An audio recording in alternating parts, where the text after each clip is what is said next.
भगवान की जय।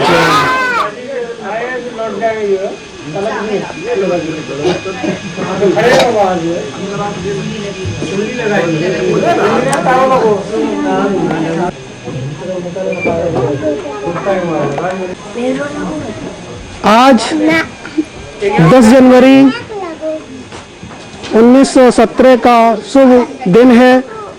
हमारे श्री गुरु महाराज ने 9 जनवरी को अपना शरीर पूरा करके समाधि स्थल यहाँ पर करणपुर धाम में विराजमान है और ये पूर्ण परमात्मा में 9 तारीख को विलीन हो गए हैं।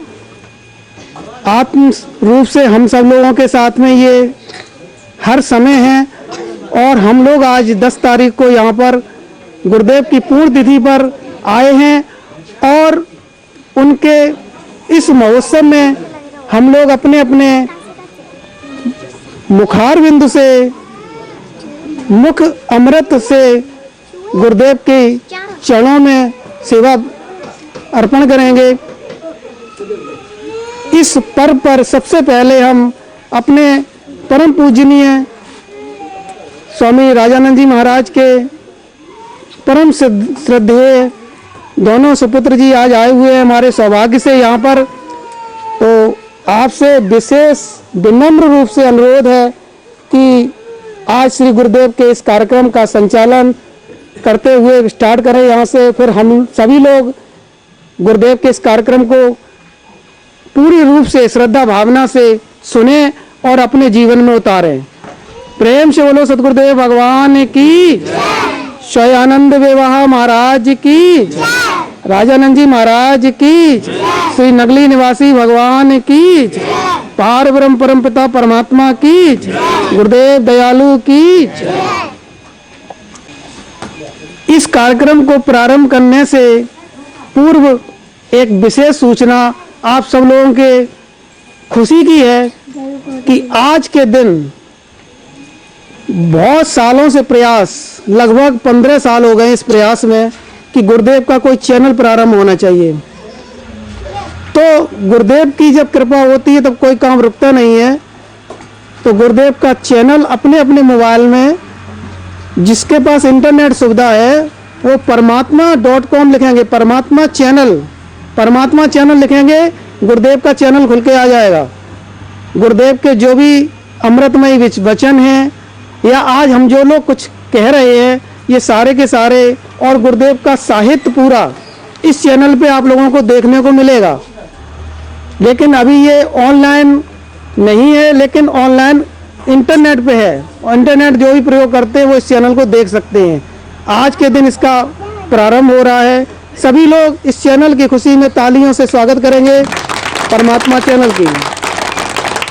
प्रेम से बोलो परमपिता परमात्मा की, सतगुरुदेव भगवान की, पार ब्रह्म परमपिता परमात्मा की, परमात्मा की संपूर्ण सृष्टि की, सब संतन की, सब भक्तन की, सब जन जन की।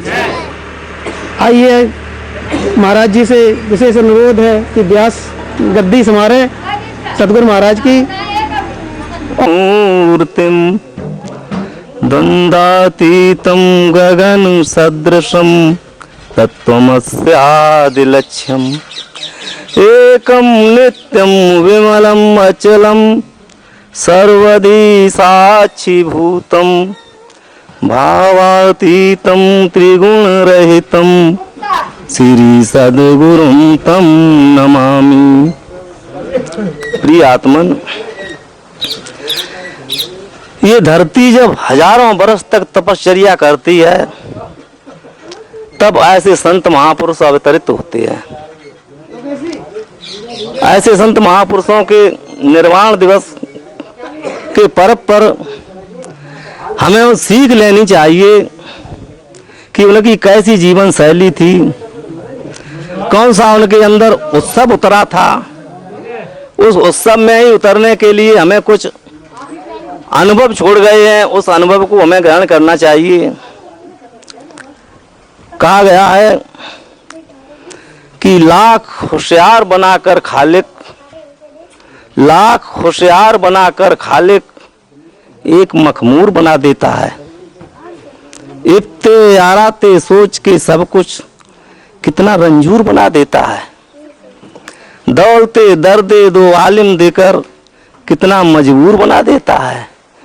फिर इनायत ये कि दर्द दिल को एक नासूर बना देता है। बालों पर करके सुपुर्दे सोला हमातन नूर बना देता है। बेबशर आंख को तेरा जलवा मतलाए नूर बना देता है।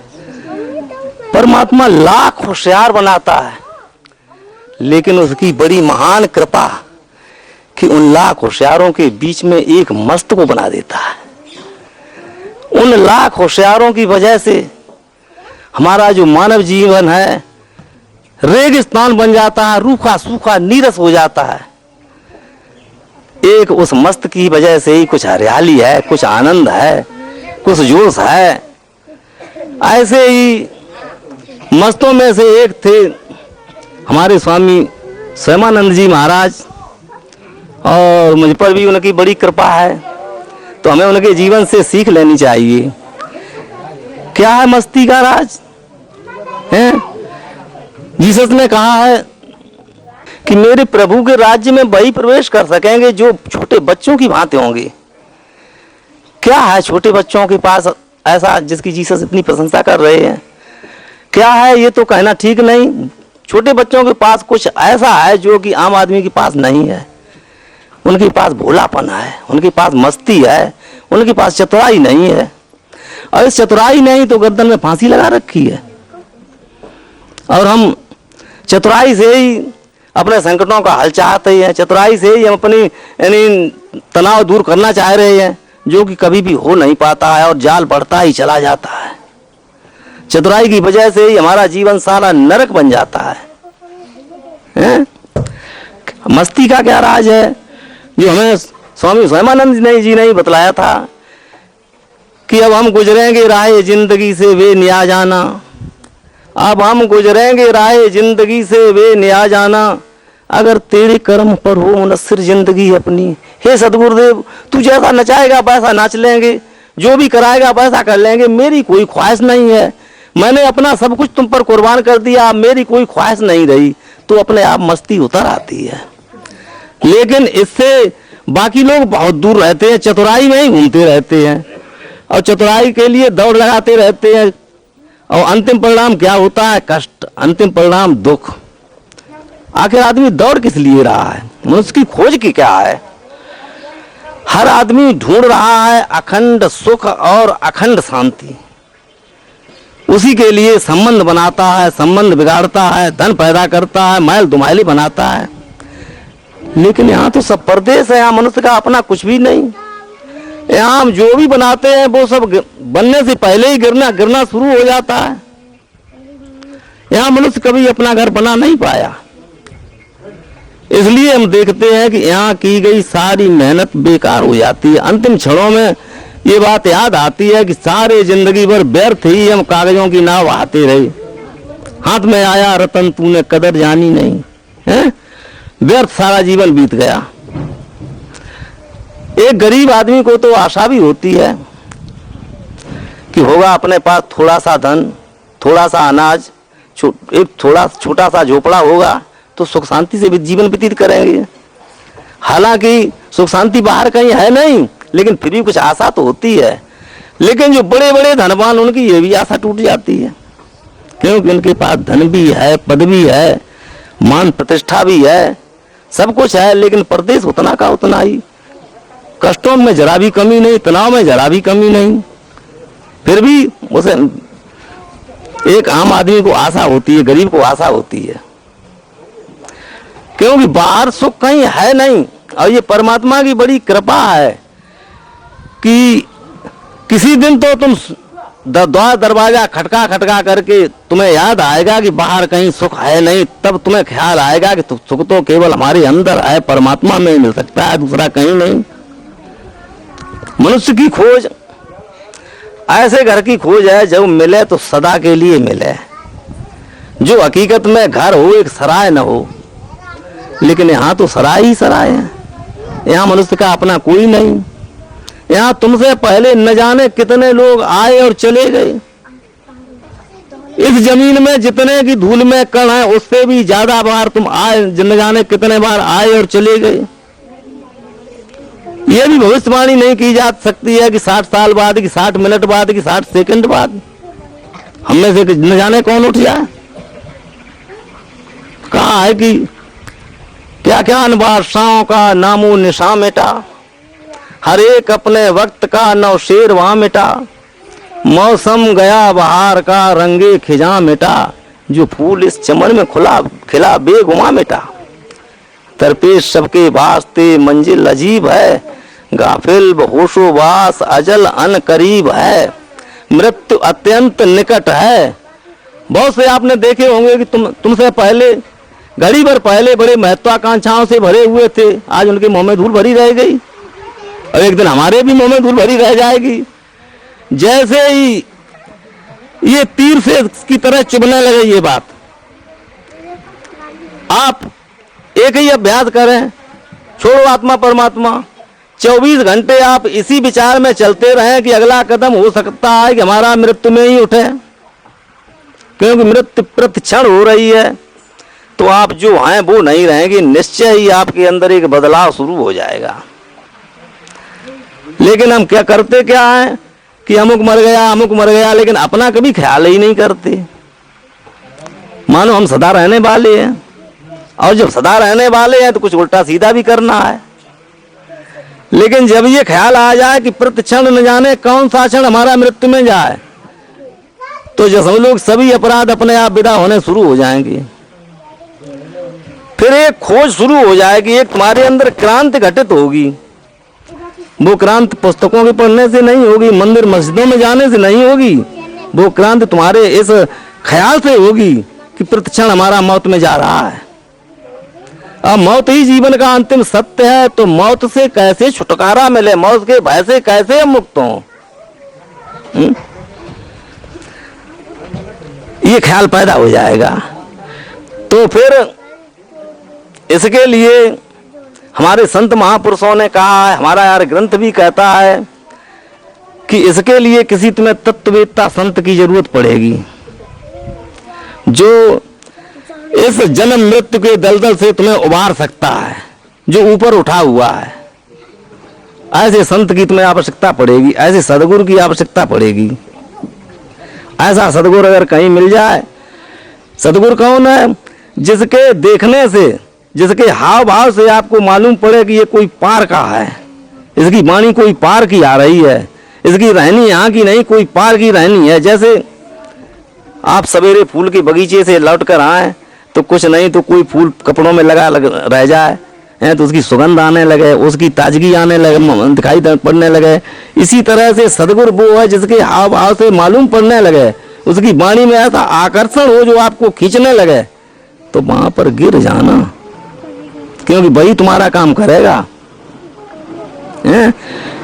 हम लोग करते क्या है, सदगुरु के पास दीक्षा लेने जाते हैं, कहते तो हैं कि महाराज हमने तन मन धन सब अर्पण किया, लेकिन ना समझी में कहते हैं, समझदारी से नहीं कहते हैं।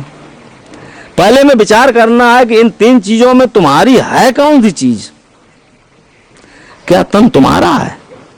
पहले बाहरी तौर पर आप देख लें कि तुम्हारा पुत्र कहता है ये मेरा पिता है, भाई कहता है कि मेरा भाई है, मित्र कहता है कि मेरा मित्र है, पत्नी कहती मेरा पति है, दोस्त कहता है मेरा दोस्त है, और दुश्मन कहता है मेरा दुश्मन है। और इसी के ऊपर एक जू रेंग रहा वो भी जानता है कि मेरा है। तो जिसमें इतने साझेदार उसे तुम अपने अकेले मान रहे हो। फिर और गहराई में जाओ तो ये पंच तत्वों का है, तुम्हारा नहीं है। फिर मन अगर ये तुम्हारा होता तो तुम्हारे साथ हमेशा रहना चाहिए था। ये सवेरे कुछ, दोपहर कुछ, शाम को कुछ, सो जाओगे तभी गायब हो जाएगा। और धन भी तुम्हारा नहीं है, क्योंकि आज का करोड़पति कल रिक्शा चला सकता है, आज का रिक्शा चलाने वाला कल मिल मालिक हो सकता है, ये भी किसी का नहीं है।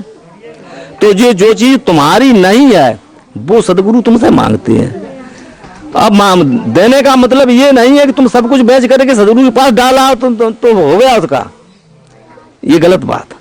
तुम्हारे अंदर भाव ऐसा पैदा हो जाए कि हे सदगुरुदेव, आज से ये शरीर भी तुम्हारा है, और इस शरीर से जो भी कार्य हो रहे हैं वो भी आपके ही हो रहे हैं, उनमें जो हानि हो रही वो भी आपकी, लाभ हो रहा वो भी आपका, मेरा कुछ नहीं है। एक बार गुरु गोरखनाथ जी अपने 3000 शिष्यों के साथ जा रहे थे। रास्ते में एक हलवा हल चला रहा था। हलवा कुछ ठोस दिमाग का था। कुछ लोग ऐसे होते हैं जिनसे आप करो राम राम तो कहते राम राम, तो इस तरह ठोस मिजाज का था। गोरखनाथ जी खड़े हुए बोले, बेटा हम लोगों को बड़ी प्यास लगी है। अब हलवा बोला कि हाँ, तुम्हारे लिए 3000 लोगों के लिए समुद्र यहाँ पर खोदे हैं, नहीं चले यहाँ से, तुम्हारे 4-4 पनेटी है। गोरखनाथ खड़े रहे, गए नहीं। दूसरों कुएं फिर जब जोत के आओ, तब गोरखनाथ बोले कि बेटा हम वो पानी नहीं मांग रहे हैं जिसके लिए तुम्हें किसी कुआ बावड़ी पर जाना पड़े। हम तुमसे एक ऐसी वस्तु मांग रहे हैं जो कि जिसके लिए तुम्हें न घर जाना पड़ेगा, न जेब से कुछ देना पड़ेगा, और न मेरे पास तक आना पड़ेगा। तुम दे दो, हम सभी लोग तृप्त हो जाएंगे।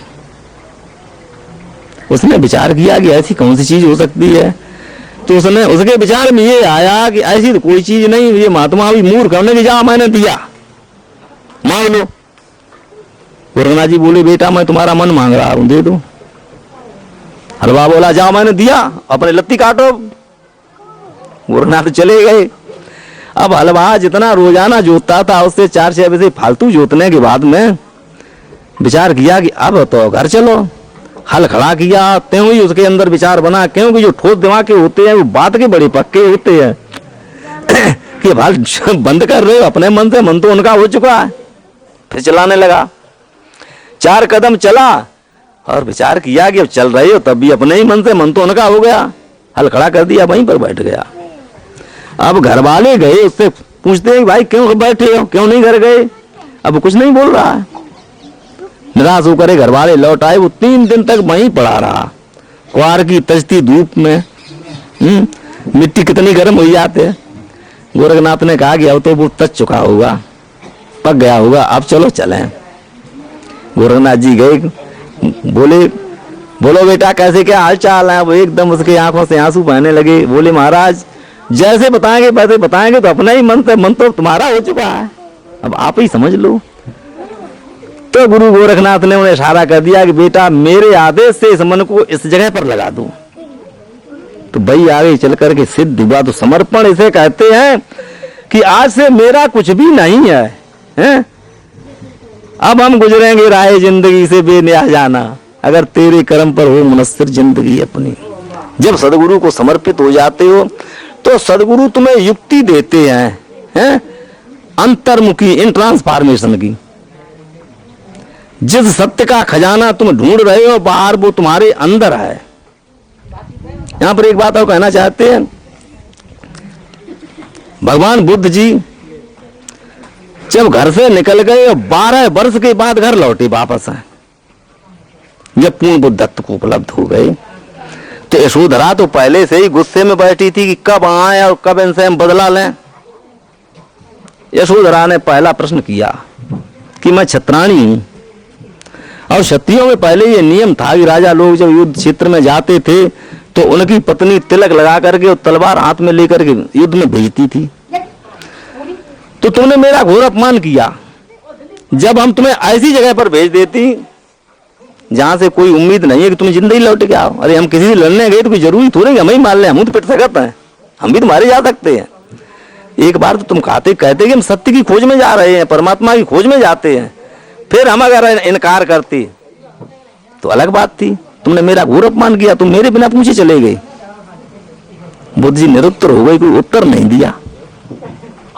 फिर दूसरा प्रश्न किया कि जिस सत्य की खोज के लिए, जिस परमात्मा की खोज के लिए तुम भूखे नंगे दर दर मारे मारे वनों में पहाड़ों में नदियों के किनारे घूमते रहे, क्या उस सत्य को यहां नहीं जाना जा सकता था, यहां नहीं पाया जा सकता था? ये भी कैसे कहते हैं? क्योंकि जिन्होंने जाना है उन्होंने तो जाना है कि बड़े बाजार में हर जगह है। फिर तीसरा प्रश्न यशोधरा ने ऐसा किया कि उसमें वो खुद उलझ गई। तीसरा प्रश्न ये किया कि अपने बेटे राहुल को खड़ा किया और कहा, बेटे पिता की संपत्ति में पुत्र का अधिकार होता है, मांगो इनसे, इनके पास कौन सी संपत्ति है, मांगो। बुद्ध जी बोले इसलिए तो मैं आया ही था।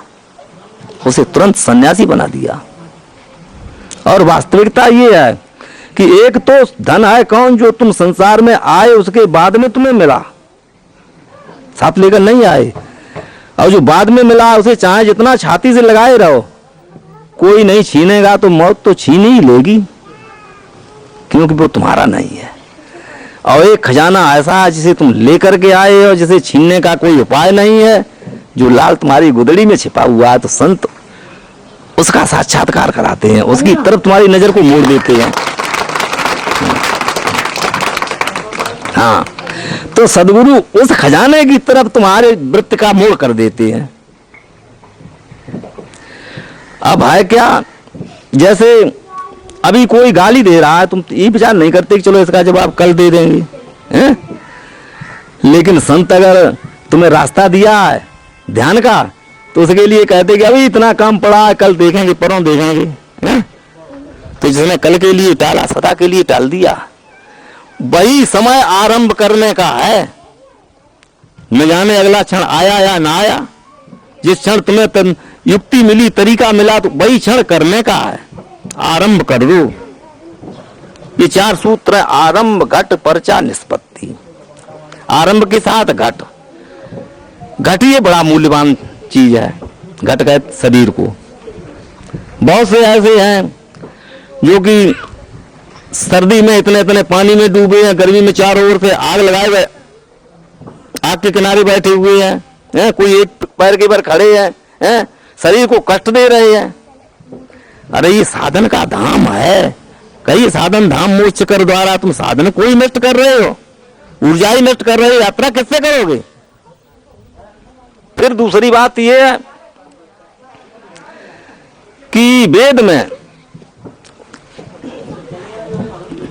जिसने सहस्त्र गायों का वध हो, उस वध के पाप से छुटकारे के लिए भी विधान किया है कि ऐसे ऐसे यज्ञ का विधान किए करने से इस पाप से मुक्ति हो सकती है। लेकिन अपने शरीर को कष्ट देने वाले के लिए कोई विधान नहीं निश्चित किया। उसके लिए तो यही विधान है कि बार बार पैदा हो, बार बार मरो। तो इसलिए शरीर को कष्ट मत दो।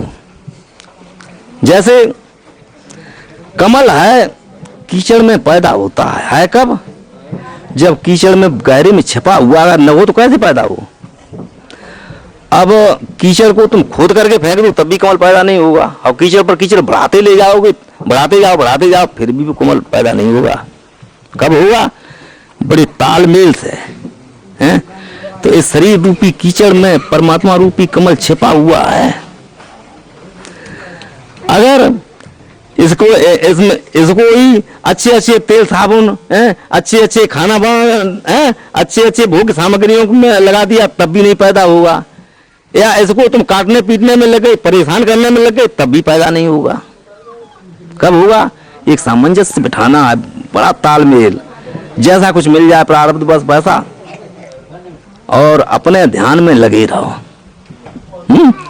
उससे विचलित मत हो। अगर ऐसा करते रहे तो एक दिन तुम्हारा परिचय हो जाएगा। किससे, जो तुम्हारा खास है, जो तुम्हारा होनापना है, जो तुम्हारे अंदर छिपा हुआ तुम्हारा खजाना, उससे तुम्हारा परिचय हो जाएगा। और परिचय हो जाएगा तब तुम्हें पक्का निर्णय मिल जाएगा। क्या मिल जाएगा, जिसके लिए स्वामी राम तीर्थ ने कहा है कि नकाब उठी तो ख्याल आया, ये सब नजारा हमी में है। उठा के पर्दा जो हमने देखा हमारा प्यारा हमी में है। हमी चमन है, हमी फूल है, हमी है भमरे मस्तान है, हमी जीव है, हमी ब्रह्म है, हमी है माया लपटान है।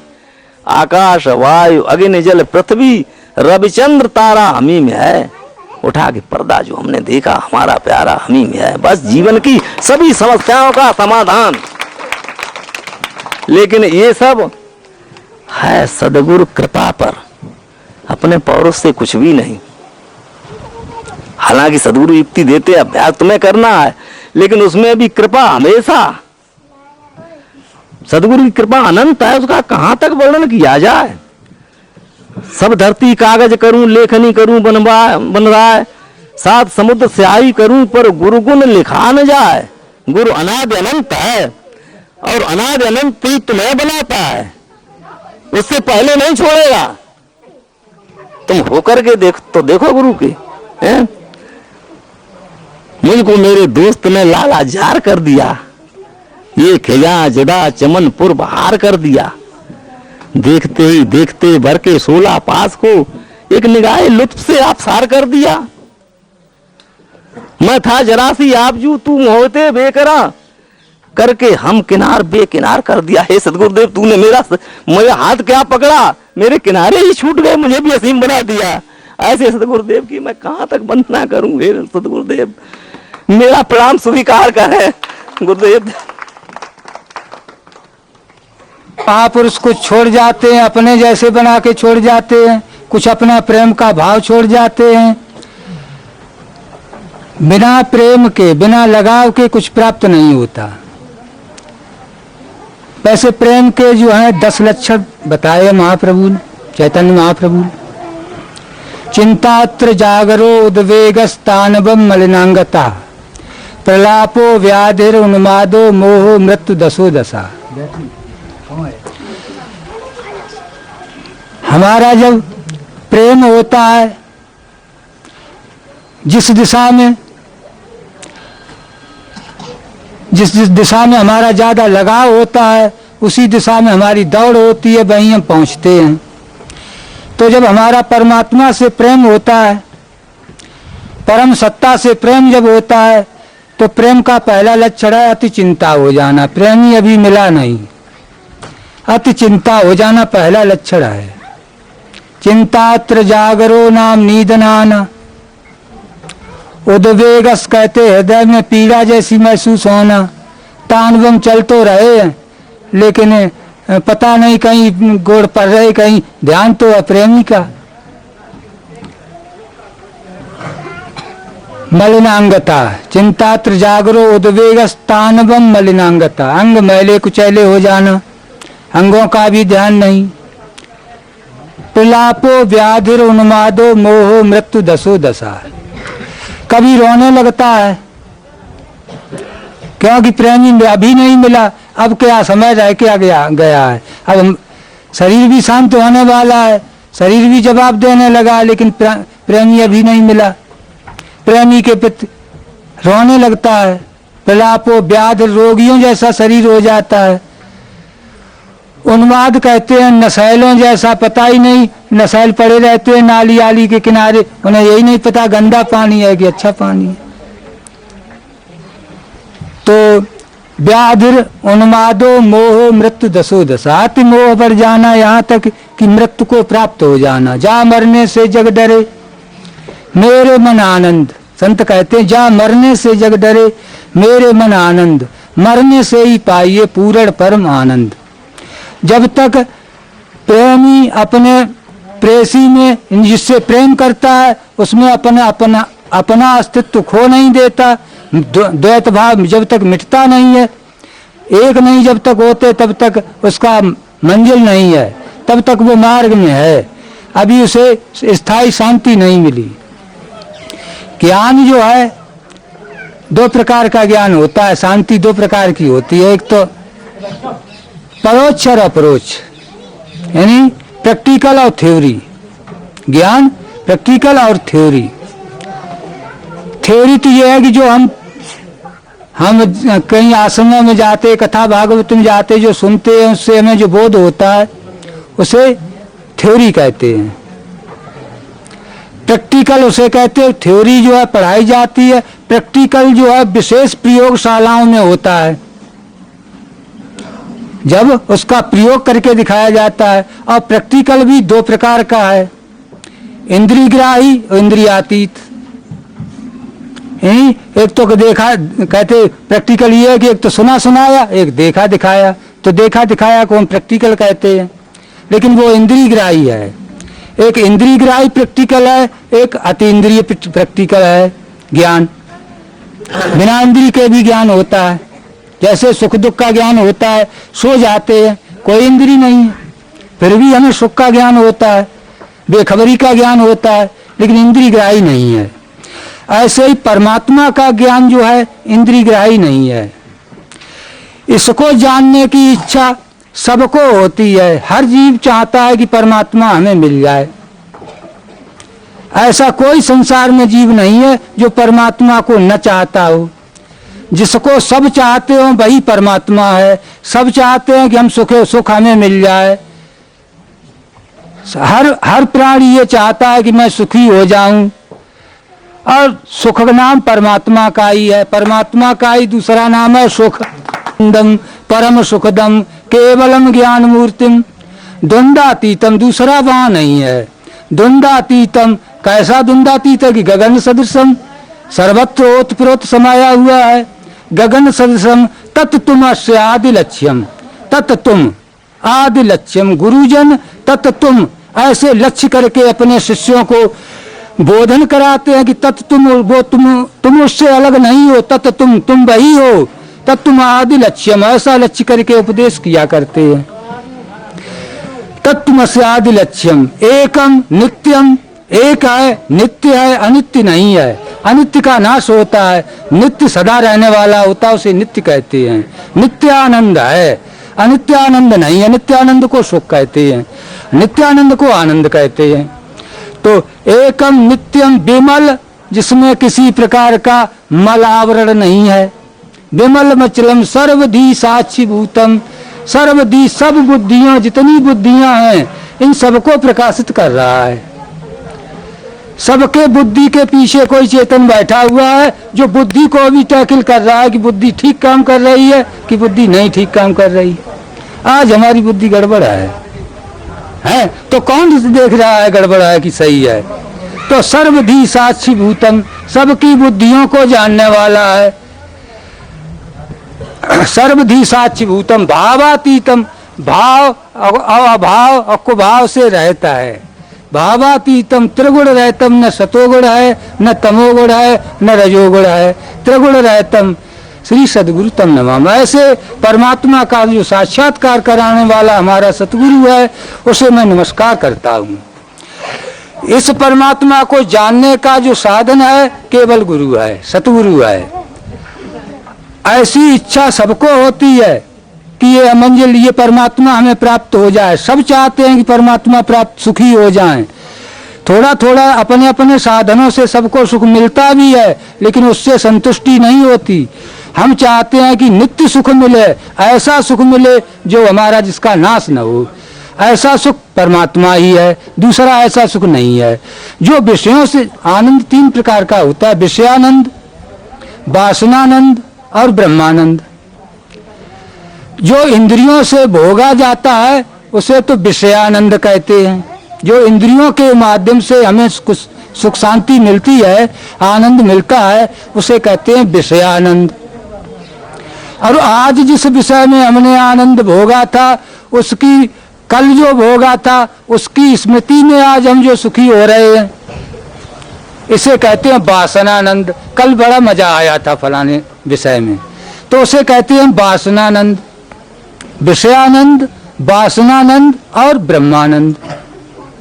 न वहां विषय है न कोई वासना है, ऐसे आनंद को ब्रह्मानंद कहते हैं। इसको ब्रह्मानंद, निरावरणानंद या खुल्लानंद या अखंडानंद भी कहते हैं, सच्चिदानंद भी कहते हैं। ये आनंद जो है स्थायी है और नित्य है। इस नित्य आनंद को पाने की इच्छा सबको होती है, क्योंकि हर जीव का, हर मनुष्य का, और जीव तो छोड़ दीजिए, मनुष्य में क्षमता है, मनुष्य में पाने की योग्यता है। तो हर मनुष्य का पाप और पुण्य दो संस्कारों से जन्म होता है। पाप रूप संस्कार भी होते हैं और पुण्य रूप संस्कार भी होते हैं, जिसे प्रारब्ध कहते हैं। कभी पाप रूप धारा वेगवती होती है तो कभी पुण्य रूपी धारा वेगवती होती है। जब पुण्य रूपी धारा वेगवती होती है तो उस समय ऐसी इच्छा जागृत होती है कि मैं भी कहीं सत्संग में जाऊं, मैं भी कथा भागवत सुनूं, कुछ ग्रंथों को देखूं, हमें भी कुछ मार्ग मिले जो हमारा कल्याण हो। ऐसी इच्छा को शुभ इच्छा कहते हैं। ये सबको होती है, हर जीव को होती है, चाहे थोड़ी देर के लिए हो, लेकिन होती है, ऐसी आती है। क्योंकि वो धारा वेगवती हुई पुण्य वाली, तो ऐसी इच्छा जागृत हुई। थोड़ी देर में वो धारा अगर तुमने उसका अनादर कर दिया, आदर नहीं किया, उस जो इच्छा उत्पन्न हुई उसका आदर करते तो उसके हिसाब से चल देते। अगर आप उसका आदर नहीं किया तो थोड़ी देर में वो धारा दब जाती है, दूसरी धारा फिर वेगवती हो जाती, पाप वाली, दुराचार दुष्कर्मों वाली, उनमें लग जाते हैं। तो शुभेच्छा का आदर करना चाहिए, हर जीव को होती है, ऐसी इच्छा उत्पन्न होती है। शुभेच्छा तो जाते हैं उसके मुताबिक, कथा भागवत सुनते हैं, ग्रंथों का अध्ययन करते हैं, संतों के पास जाते हैं, तो हमें कुछ बात मिलती है, सारा मिलता है। संत क्या कहते हैं, वास्तविकता मिलती है कि ये जो मार्ग है बिना सतगुरु के, बिना संतों के इसमें चलना नहीं होता है, ये बुद्धिग्राही नहीं है। हम अपनी बुद्धि से जिसे इसे प्राप्त नहीं कर सकते, हम इस अपने किसी भी कर्म से इसे नहीं, परमात्मा को नहीं पा सकते, क्योंकि हमारे कर्मों का फल हो सकता है हमसे छोटा ही होगा। हमारे कर्मों से अगर परमात्मा प्राप्त होगा तो वो भी हमसे छोटा होगा। इसलिए हमारे कर्म की सामर्थ्य नहीं है। साधन के पार संत दाया अनुकूला, हमारे साधन से नहीं, संतों की कृपा होगी तभी होगा। ऐसा सुनता है, कथा भागवत में भी सुनता है, ग्रंथों में भी देखता है, सत्संग में भी सुनता है, ऐसा तो जाता है, उसके हिसाब से जाता है। उनके बताए हुए तरीके से जब चलता है, जिसे युक्ति कहते हैं, उससे चलता है तो सुविचारणा, उनकी बात पर विचार करता है। सुविचारणा तो तनुमानसा, तीसरी ज्ञान की भूमिका तनुमानसा उदय होती है। जब संतों की बात को विचारता है, उसमें लगता है, तो तनुमानसा नाम मन जो है, जिसे कहते चित्त वृत्ति निरोध। तनुमानसा यानी मन फैला हुआ है, वो समेटने लगता है, तनुमानसा ऐसे कहते हैं। तो बीच में हम एक बात और कहना चाहते हैं कि ज्ञान और ध्यान, ज्ञान से तो जानकारी होती है और ध्यान से अध्यास टूटता है। तो ज्ञान और ध्यान दोनों का आवश्यक है, दोनों आवश्यक हैं। बिना ज्ञान के ध्यान जो है वो बेखबरी लाता है, और बिना ध्यान के ज्ञान अहंकार लाता है। कोरा अहंकार ज्ञान हो जाता है, अहंकार लाता है। तो ज्ञान और ध्यान दोनों गुरु की सानिध्य में होना चाहिए। तन्मानसा जब होती है, चित्तवृत्ति निरोध, चित्त ठहर जाता है निरुद्ध होते होते। तो जैसे ठहरे हुए जल पर सूर्य का प्रतिबिंब झांकी झेंकी त्यों पड़ती है, ऐसे ही पीछे जो परमात्मा आत्मा बैठा हुआ है उसकी आपकी चित्त वृत्ति पर छाप पड़ती है। इन्हीं कहना चाहिए उसका ठहर जाता है चित्त वृत्ति पे, परमात्म ज्योति ठहर जाती है, परमात्म प्रकाश ठहर जाता है चित्त वृत्ति पे। विष्णु में भी ठहरता था, क्षणिक ठहरता था, आनंद आता था, लेकिन अब हमारे जो है साधन के ऊपर, हमारे अभ्यास के ऊपर हमारी चित्तवृत्ति कितनी देर तक ठहरती है, उतनी देर तक हम उस आनंद में रहते हैं। विषयों से तो क्षणिक ठहरती थी, क्षणिक आनंद होता था।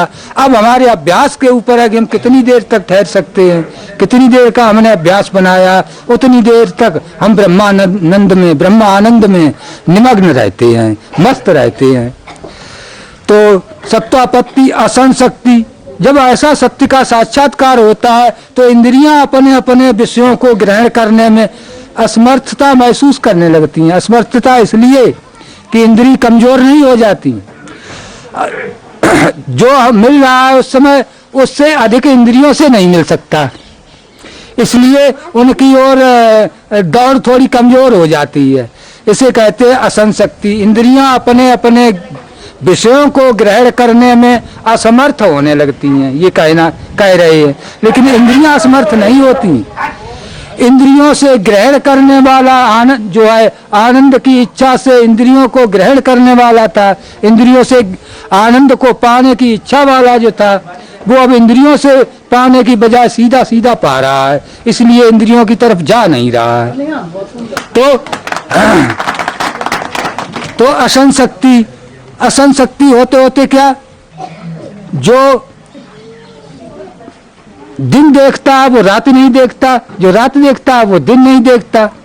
तो कहते पदार्थाभाविनी, पदार्थों का उसकी दृष्टि में अभाव हो जाता है।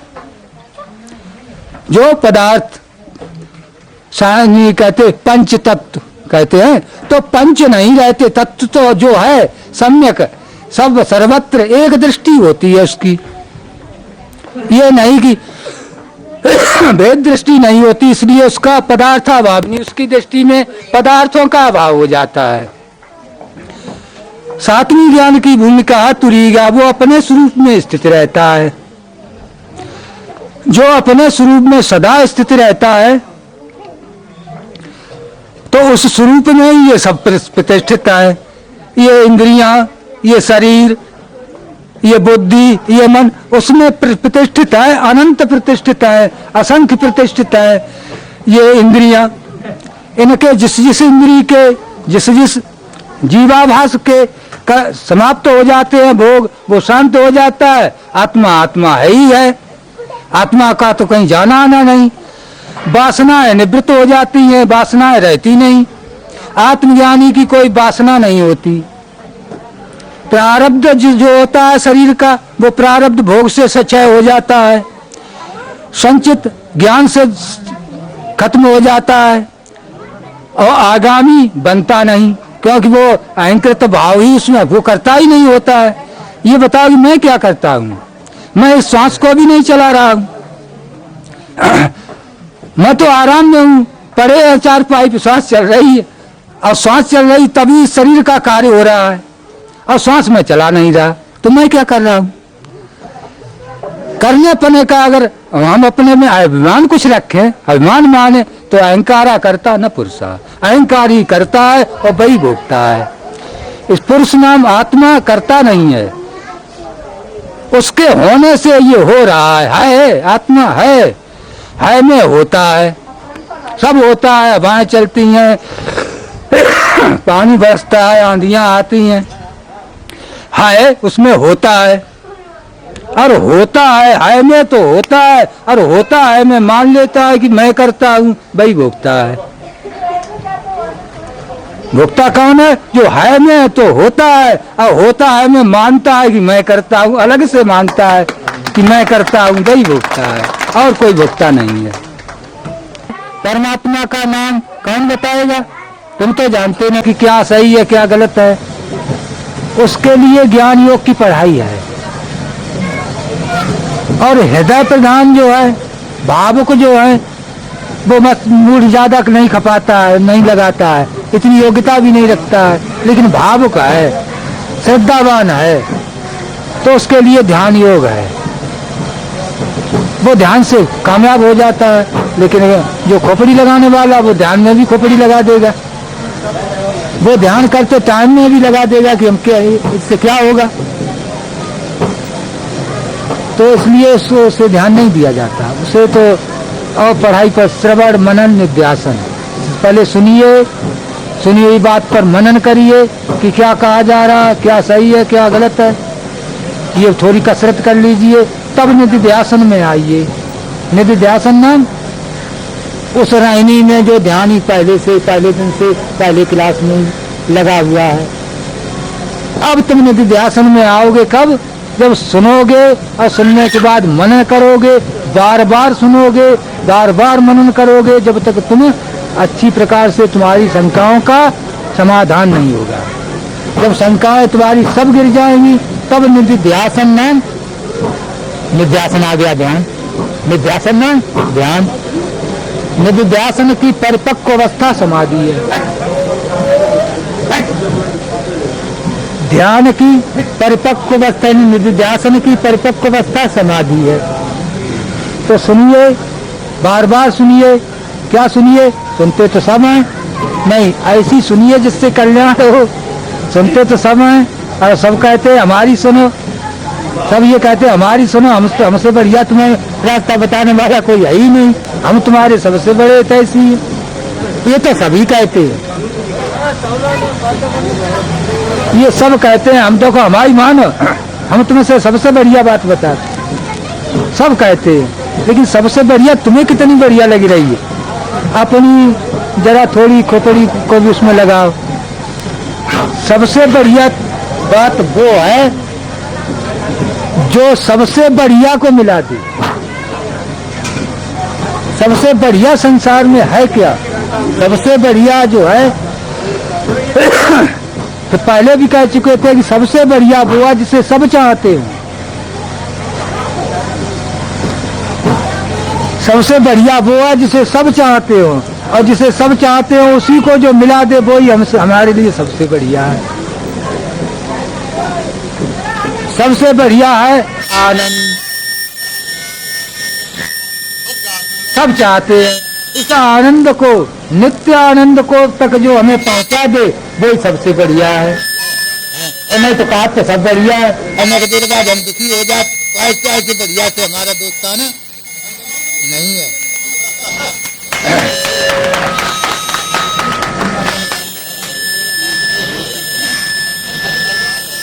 तो अब जो ऐसा बढ़िया जो है वो इंद्री का विषय नहीं, आंख का विषय नहीं, कान का विषय नहीं, कान से उसे सुन नहीं सकते, आंख से देखा नहीं जा सकता, या और किसी त्वचा या जिह्वा से उसका ग्रहण नहीं किया जा सकता, इंद्रिय ग्राही नहीं है।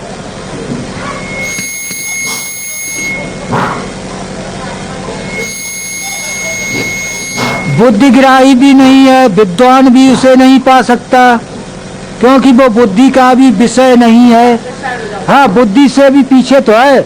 मत न लखे जेहि मत लखे सो मैं शुद्ध अपार।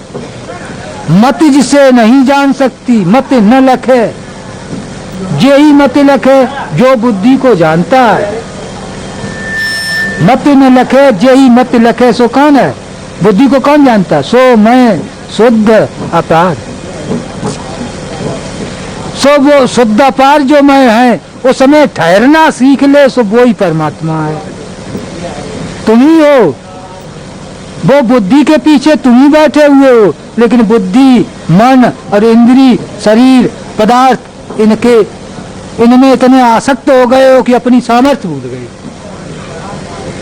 इनमें आसक्त होकर अपनी सामर्थ्य, अपने पास रहना भूल गए, दूर दूर भटक गए। संत जन ये सिखाते हैं कि दूर दूर से अब तुम अपने पास पहुंच जाओ। ये दूर दूर के ख्याल जो हैं, जिनमें तुम आबद्ध हो, जिन्हें तुम अपना मान रहे हो, ये तुम्हारे हैं नहीं। ये तुम्हारे पास टिकने वाले नहीं, न तुम्हारे हैं। और ये जब सरकेंगे, हटेंगे तुम्हारे पास से, छिड़ जाएंगे, तब तुम दुखी हो जाओगे। और तुम राजी से दे छोड़ दे, वो छिड़ तो वैसे ही जाए। राजी से छोड़ दो तो तुम्हें फिर दुखी नहीं हो पाओगे, तो तुम्हारा जो असली धन है तुम्हें मिल जाएगा। इनमें जो है जब जब तुम्हें कुछ सुख मिलता भी है, जब अभिलषित पदार्थ पावे, जब अभिलषित पदार्थ पावे तब मत क्षण विक्षेप न सावे। जब अपनी इच्छा के मुताबिक चीज मिल जाती है, पहले इच्छा उत्पन्न होती है तो दुख होता है, इच्छा के साथ ही दुखी होता है आदमी कि ये चीज हमें मिल जाती। फिर वही चीज, जिस चीज की इच्छा होती है, वही जब मिल जाती है तो थोड़े देर के लिए हमारा मन शांत होता है, मन रुक जाता है। मन रुक जाता है, मन उतने ही देर आत्मा जो पीछे मन के है उसका फोकस ठहर जाता है मन पे। मन ठहरा तो जैसे नहीं, शीशा ठहरा तो प्रतिबिंब ठहर गया जाता है। इस तरीके से मन रूपी शीशा रुका तो उस पर आत्मा का प्रतिबिंब ठहर जाता है, आनंद हो जाता है उतने क्षण के लिए। तो फिर क्षण में बहुत चाह विडम्बा, फिर अंदर चाहनाएं गूंजने लगती हैं दूसरे पदार्थों की। तासे हो स्थिरता की हानि, वो स्थिर हुआ था मन, वो स्थिरता की हानि हो जाती है, फिर चंचल हो जाता है मन। सो आनंद प्रतिबिंब नशानी, सो आनंद के प्रतिबिंब का नाश कर देती हैं। विषय संग जिमें आनंद होई, बिन सतगुरु है लखे न कोई। विषय के संबंध से आनंद कहाँ से होता है, आनंद कहाँ से आता है, ये बिना सतगुरु के कोई जान नहीं सकता। वो जानता है कि इस विषय में मिला था, यही भूला है। अब वो विषय में फिर गायब हो जाता है, फिर दुखी हो जाता है। अगर जहाँ से आता था, जो आनंद का स्रोत था, उधर चला जाता अगर, तो उसे अथाह मिल जाता। बस तो कहीं ढूंढे कहीं कई विद्या आवे हाथ, कहें कबीर तब पाइए जब भेदी होवे साथ। है तो अपने पास, ढूंढ दूर रहा, है तो अंदर, ढूंढ बाहर रहा, यही भूला है। घट में रामायण में भी कहा घट में है, इसी में है, घट में है, सूझे नहीं नालते ऐसी जिंद, तुलसी जा संसार को बहु मोतिया बिंद। ये मोतिया बिंद नाम अज्ञानता का पर्दा है, जिसे मल विक्षेप आवरण कहते हैं। मल पाप कर्मों से, विक्षेप मन की चंचलता से, आवरण नाम अपने स्वरूप को न जानने से। ये तीन पर्दा है। मल जो हमने कर्म किए, उनकी वासनाएं हैं, पाप कर्म, पाप कर्मों से मल होता है। मन की चंचलता को विक्षेप कहते हैं और स्वरूप के अज्ञान को आवरण कहते हैं। तो ये तीन पर्दा तुम्हारे ऊपर है, इसलिए तुम पर्दों में रहते हुए अपने को नहीं पहचान पाते। जब ये पर्दा हटते हैं, मल पाप कर्मों से होता है, मत ना करो पाप कर्म, मत होगा नहीं है।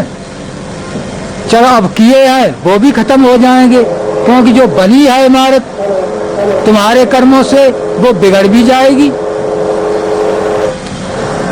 तो उसे बिगाड़ दो पाप की इमारत को। मन का चंचलपना जो है, मन की चंचलता, ये ध्यान से रुकती है। ये युक्ति से जो ध्यान करता है, ध्यान अयुक्ति से नहीं। ध्यान तो और भी होते हैं। ध्यान ऐसे का करोगे, चलती हुई चीज का ध्यान करोगे तो तुम्हारा ध्यान भी चलेगा। प्रकृति में ऐसा कुछ है नहीं जो चलता ना हो, जो घूमता ना हो, और उसी का तुम ध्यान करोगे तुम्हारा ध्यान भी घूमेगा। हाँ, अडोल ध्यान करिए, जो चलता न हो, जो अडोल हो, उसका ध्यान करिए, तो तुम्हारा ध्यान भी रुक जाएगा, अडोल हो जाएगा। तीसरा पर्दा आवरण है। आवरण अज्ञानता जो है वो गुरु के प्रसाद से दूर हो जाती है। तो गुरु के उपदेश से तीसरा पर्दा जो आवरण है, नाम अपने स्वरूप को न जानना पना है, वो तो गुरु के सानिध्य से तुरंत ही हो जाता है। स्वीकार करना जिसे कहते हैं। जैसे तुम्हारा गड़ा हुआ धन भी तुम्हें मिल जाता है, लेकिन तुम ये नहीं स्वीकार कर पाते हो कि ये धन ही है कि नहीं है। तो बताने वाला तुम्हें पारखी बता देता कि यही तो है, जिसे जिसकी तुम खोज कर रहे थे और मिल भी तुम्हें गया, अब भी तुम स्वीकार नहीं उसे धन कर रहे हो। यही तो धन है, बस इतना ही है आवरण है, ये अभी तुम जान नहीं रहे हो कि यही धन है। वो पर्दा गुरु के वाक्य से उठता है, महावाक्य जिसे कहते हैं। तत्तुमस, वो तुम ही तो हो। जब गुरु कहता है तत्तुमस, यही तो है, अयम आत्मा ब्रह्म, ये आत्मा ही तो ब्रह्म है, कि तुम आत्मा से अलग कहीं अब भी ब्रह्म ढूंढ रहे हो। ये गुरु, यही नहीं कि तत्वमस, वेदों का ही वाक्य, गुरु के द्वारा, गुरु के मुख से जो वाक्य कहा जाता है वही महावाक्य है। जो अहले इश्क होते हैं वो पहचान, निगाहों से जो पीते हैं वो मैं खाने नहीं जाते। निगाहों से जो पीते हैं वो मैं खाने नहीं। तो जो अहले इश्क होते हैं वो पहचाने नहीं जाते। निगाहों से जो पीते हैं वो मैं खाने नहीं जाते। तो इबादत को जो जी चाहा, पूजा को, इबादत को जो जी चाहा, तो सिजदा की हसीनों की इबादत को जो जी चाहा तो सिजदा की हसीनों की हकीकत आसें वो पहचाने नहीं जाते। तो गजब की बात है तौहीद सारी दुनिया फानी है गजब फसाने नहीं जाते जो अहले इश्क होते हैं वो माले यार हो जाए तुम्हें यूं देख कर दिल को जमाले यार हो जाए नजर को भी खबर मुतलक न हो दीदार हो जाए नजर को क्या कोई डालेगा तेरी रूह तावा पर नजर मिलने से पहले ही नजर बेकार हो जाए तेरी खातिर हर एक जर्रे को सिजदा करता फिरता हूँ न जाने कौन सी शय में तेरा दीदार हो जाए करो रागी निजामी दिल का सौदा आँखों आँखों में ये सौदा वो नहीं है जो सरे बाजार हो जाए। गुरुदेव जन मोहे सतगुरु अलख लखाया मोहे सतगुरु अलख लखाया हरे सतगुरु अलख लखाया मोहे सतगुरु अलख लखाया ओ जाको गुनो गावे निगमागमो नेत नेत कर गाया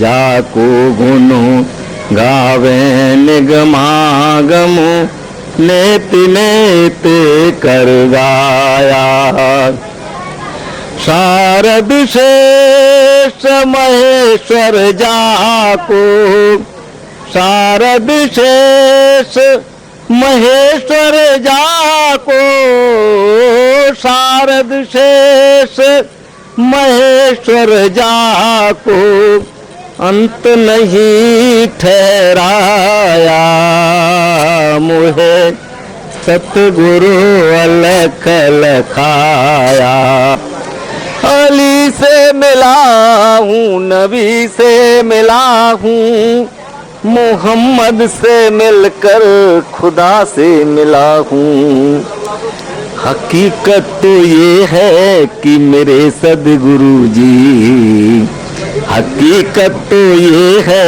मेरे सदगुरु जी तुम्हारे मिले से जमाना मिला है किसी को कहीं की हुकूमत मिली है किसी को कहीं का खजाना मिला है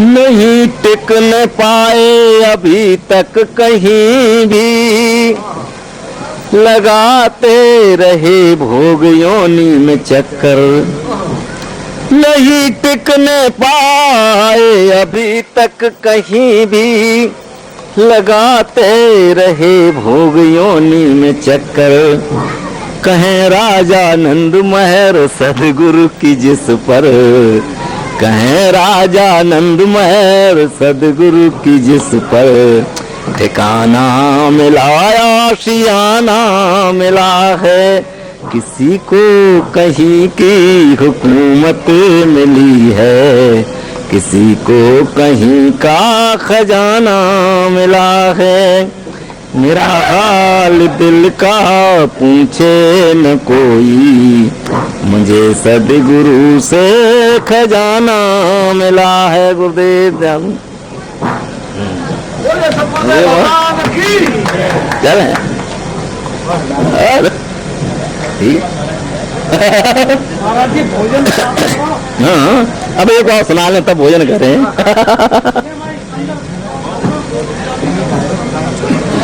हम कहाँ गए भाई दादा, अंदर तो प्रेरणा दे रहे क्या सुना।